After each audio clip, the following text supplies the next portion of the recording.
Now, the Three Martini Lunch with Greg Corombos and Jim Garrity. And welcome, everyone, to the Wednesday edition of the Three Martini Lunch, along with Jim Garrity of National Review. I'm Greg Corombos of Radio America. This is the third installment in our six-part series, Year-End Awards for 2016. All the political awards, good, bad, and otherwise. So after today, at the halfway point in handing out these prestigious honors, Jim, our topics today are Worst Scandal, Best Political Theater, and Worst Political Theater. So a lot that went on this year, politically speaking, so a lot of different nominees potentially rolling around in our minds. Today we will reveal our choices, and you get first shot at Worst Scandal. A lot of strong competitors in this category, both this year and almost every year. I think the single most consequential scandal of the year was Hillary Clinton's private email server. Already it's being used as at least the Comey's letters about it are being used by the Clinton campaign as the scapegoat for the whole reason she lost. Kind of ignored in it is the fact that Comey found she had classified information on her emails, and not, one or two, but like 109 times. He had that big press conference that he had in July that for about 14 minutes, it sounded like he was ready to serve up an indictment or recommend an indictment to Attorney General Lynch. And then the 15th minute, he said, well, look, we don't know if any prosecutor would ever take this case, so we're recommending no prosecution, even though it was kind of a bit of circular logic there. It painted a very ugly portrait of her not simply believing the rules didn't apply to her and the laws didn't apply to her. No regard for FOIA requests, no regard for official documentation and archiving of documents used in this stuff. The fact that reports that there were drone strike information and satellite photos of North Korea and all kinds of stuff in there that's fairly glaringly classified, and her claim that she didn't know that the letter C was for classification. She had signed documents saying that she was fully briefed on all the appropriate manners to handle classified information, and then said during her FBI interview that she couldn't remember if she'd ever been briefed because, after all, she'd had that concussion around then. Add it all up, and I think it just indicated why Republicans were never going to like Hillary Clinton, because she's a Democrat. They think she's a progressive. They think she's a liberal, et cetera, et cetera. But I think the arrogance encapsulated in the decision to keep the private email server, and the fact that many people at the State Department had said, well, you really shouldn't be doing this, but no one had the authority to tell her, no, you can't do this, indicated why she would have been not just a bad president, but perhaps a very dangerous president. This utter hubris she had. So I put that one there. And I realize it's probably the biggest and easiest choice, but Greg, I have a feeling there's probably at least one or two other good juicy scandals that could have competed for this. Not your typical scandal, although I'm going to add just a couple quick points here to this one. How delicious was it that somehow Anthony Weiner ended up in getting involved in the Hillary Clinton scandal, and that's the letter that showed up a week before the election. Be careful who you make friends with, and be careful who you get to set up your private server, because you shouldn't do it in the first place. I'm going to go with the media on this one. This year, it was just completely a new level with the mainstream media.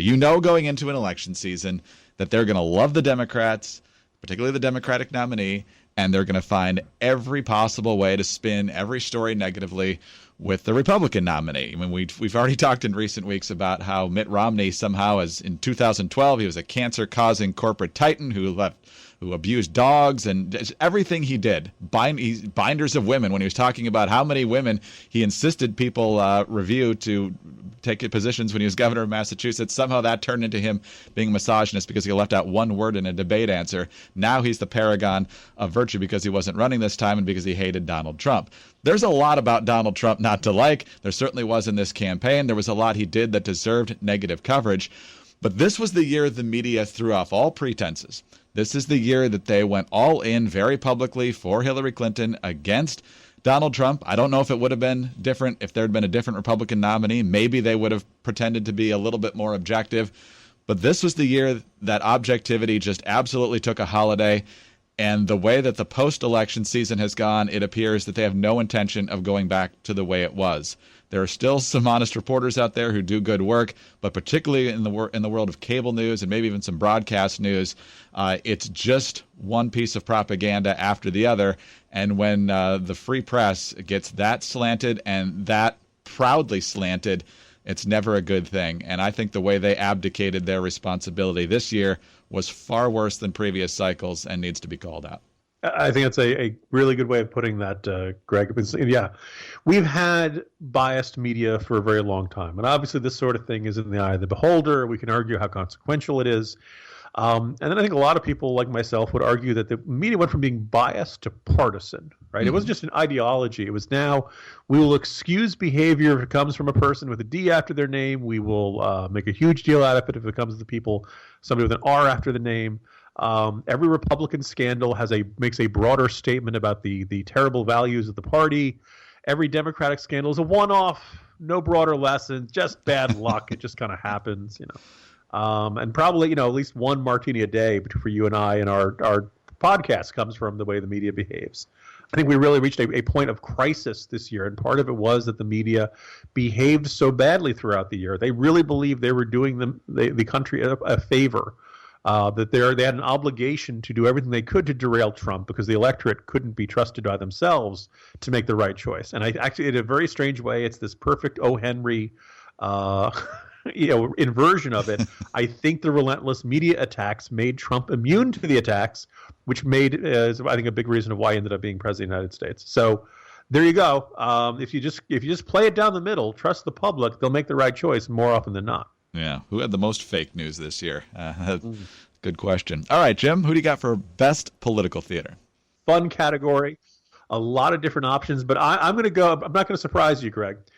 I went with the tears of Hillary Clinton supporters in the Javits Center on election night. I got the video. I now play it on the loop, and it plays with Sarah McLachlan's "In the Arms of the Angels" playing.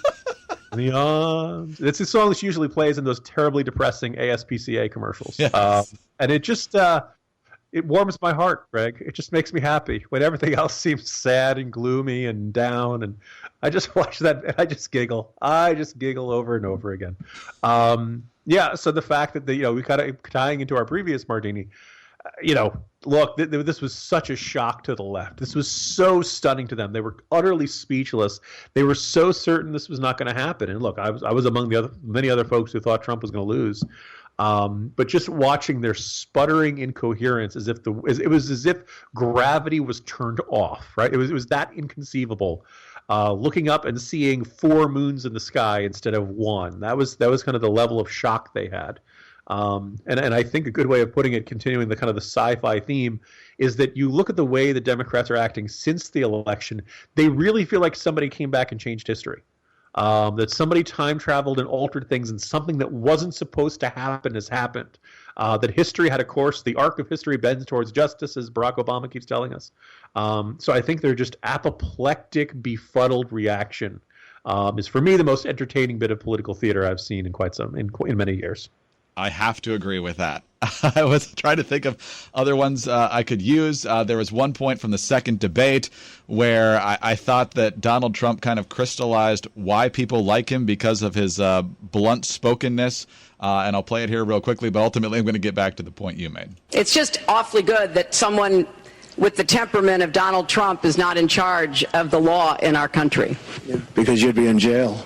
I mean, if you had a different Republican nominee out there, they could have had a zinger, but most likely you would have had about a 90-second answer on that. Yeah. And Trump just cuts to the point. And that was supposed to be the debate that killed him because it came after the Access Hollywood tape.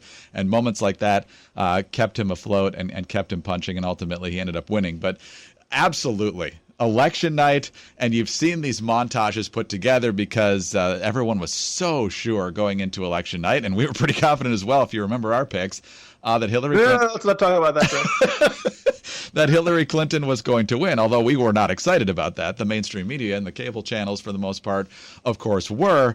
But as time went on, and none of the states where Trump had to run the table were tipping towards Hillary, with ultimately the exception of New Hampshire, you just saw them slowly realizing that this was not going to be the runaway and the coronation of the first female president that they just assumed, because in their echo chamber, they had convinced themselves it was completely impossible that Donald Trump could win this election.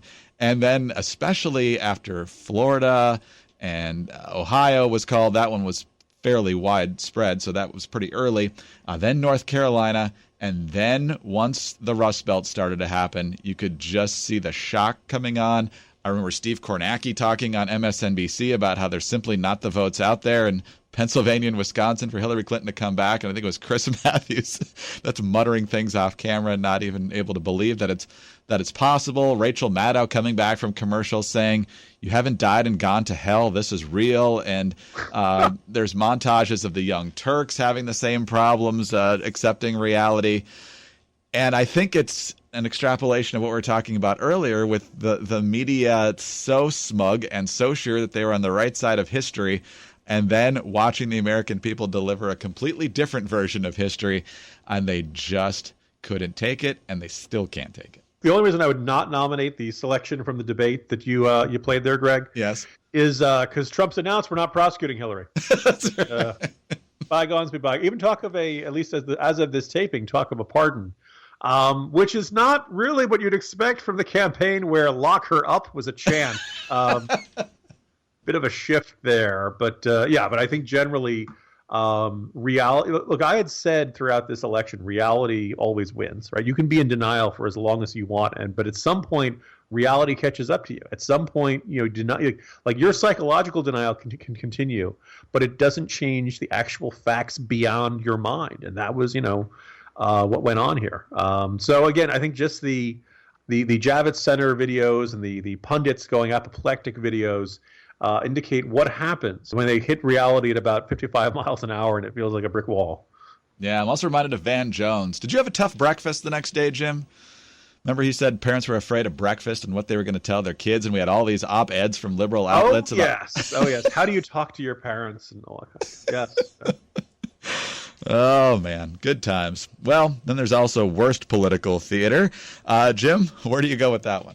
I'm going to go with a theme here. Apparently, at some point, Greg, we stopped being able to deal with political differences without violence. I could throw in the protesters who got violently punched at events like the Trump rallies. I think we remember the Trump rallies out in California where people exiting were attacked. They had eggs thrown at them. Somebody grabbed their "Make America Great Again" hats. They had their signs set on fire. And then, of course, the post-election, some would say protests, some would say riots is a more appropriate term. I love the smashing of the cars in Portland, Oregon, Greg, in a protest against Trump. Because Trump must have cleaned up in Portland. Oh, yeah, big time. All those diehard "Make America Great" Republicans out there.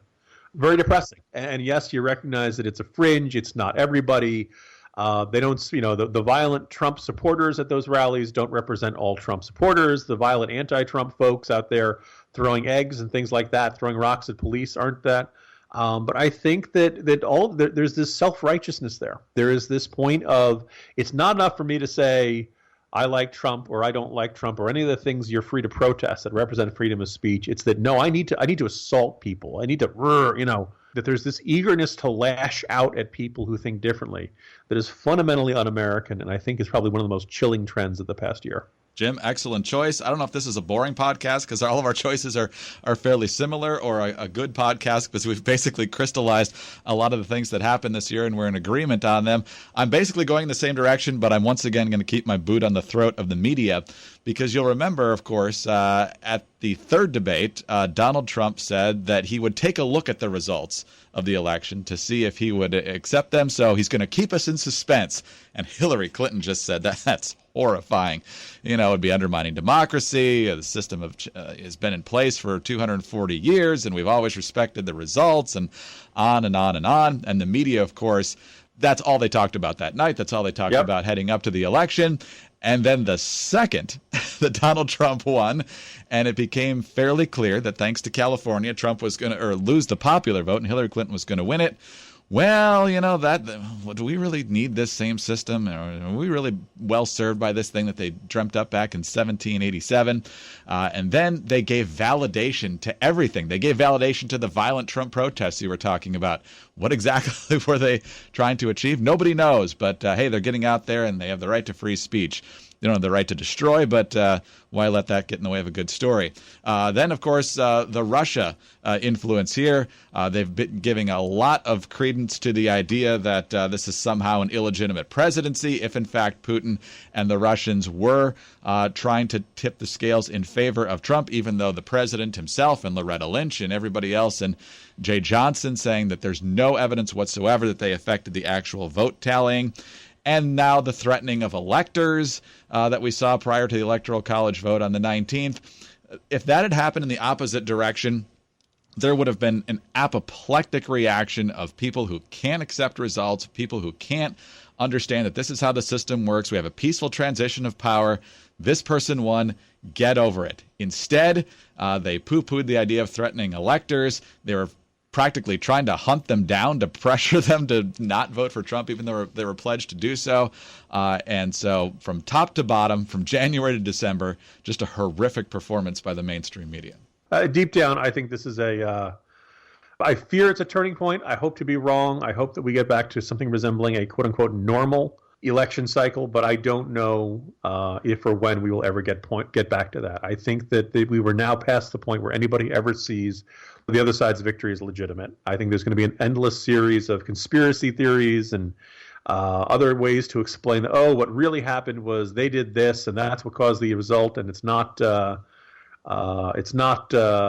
true result. It's not a fair result. Our side really won. If they hadn't done X or Y, things would have turned out differently. And as a result of that, there's a stubborn refusal. Nobody ever wants to admit that they lost. And it's much easier to be comfortable in denial than to live with reality, to realize your candidate didn't do a good job, that the campaign could have done things better.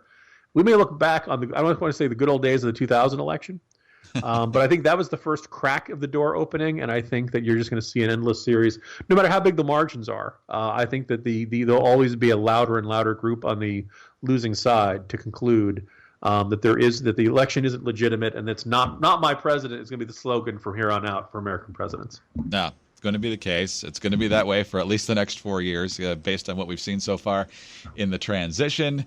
And yeah, the coverage was far more mature back in 2000, and even that, of course, wasn't very balanced. But Jim, we've got 9 more awards to hand out, and I'm pretty sure we're not going to hammer the mainstream media in all of them, but they deserved it well today. So talk to you on Wednesday. See you Wednesday, Greg. Jim Garrity of National Review. I'm Greg Corombos of Radio America. Thanks for being with us today, and be sure to tune in again on Thursday for the next 3 Martini Lunch.